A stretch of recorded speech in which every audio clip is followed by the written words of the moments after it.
क्या आपने कभी सोचा है कि वो इंसान जिसे आप कभी अपनी जान से ज्यादा चाहते थे, आज वो आपसे दूर क्यों चला गया?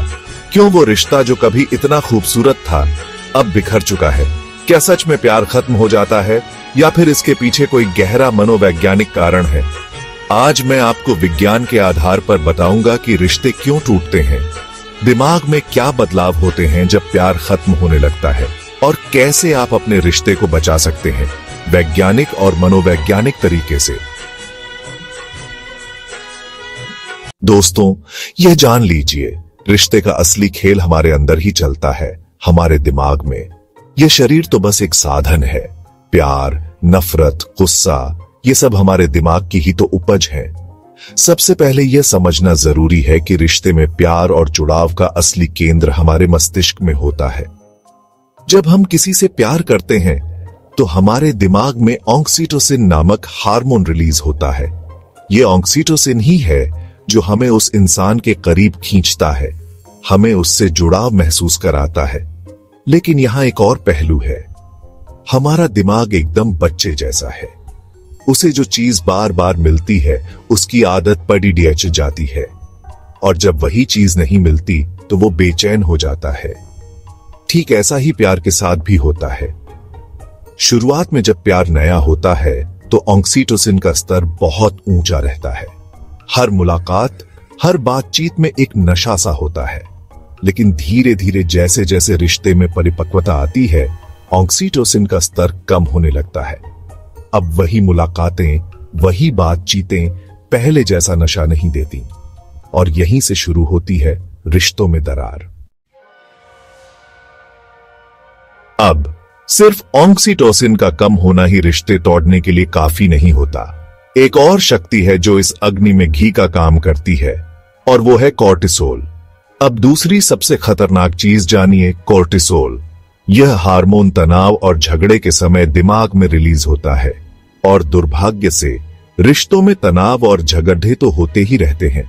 सोचिए, जब आप किसी से प्यार करते हैं और वही इंसान आपको बार बार दुख दे, बार बार आपको निराश करे, तो क्या होता है? आपका दिमाग कोर्टिसोल रिलीज करता है। यह कोर्टिसोल आपके दिमाग को बताता है कि यह इंसान आपके लिए खतरा है, इससे दूर रहो। और धीरे धीरे आपका मन उस इंसान से उचटने लगता है। शुरुआत में तो यह नफरत बहुत छोटी सी होती है, एक अजीब सी बेचैनी की तरह। लेकिन हर बार जब आपको दुख पहुंचता है, यह नफरत और बढ़ती जाती है। और एक दिन ऐसा आता है जब यह नफरत इतनी विशालकाय हो जाती है कि आपके प्यार को ही निगल जाती है। रिश्ते में दरार आने का यही असली कारण है। चैप्टर 3। तो क्या अब रिश्ते बचाए नहीं जा सकते? क्या यह कोर्टिसोल और ऑक्सीटोसिन का खेल हमें हमेशा के लिए एक दूसरे से दूर कर देगा? नहीं, ऐसा बिल्कुल नहीं है। हैक नंबर 1, ऑक्सीटोसिन बढ़ाएं। अगर आप चाहते हैं कि आपके रिश्ते में फिर से प्यार लौटे, तो आपको ऑक्सीटोसिन बढ़ाना होगा। ऑक्सीटोसिन कैसे बढ़ाएं?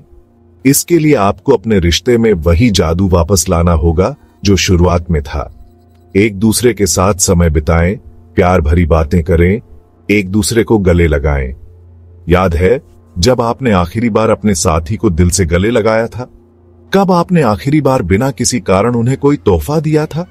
हैक नंबर 2, कोर्टिसोल घटाएं।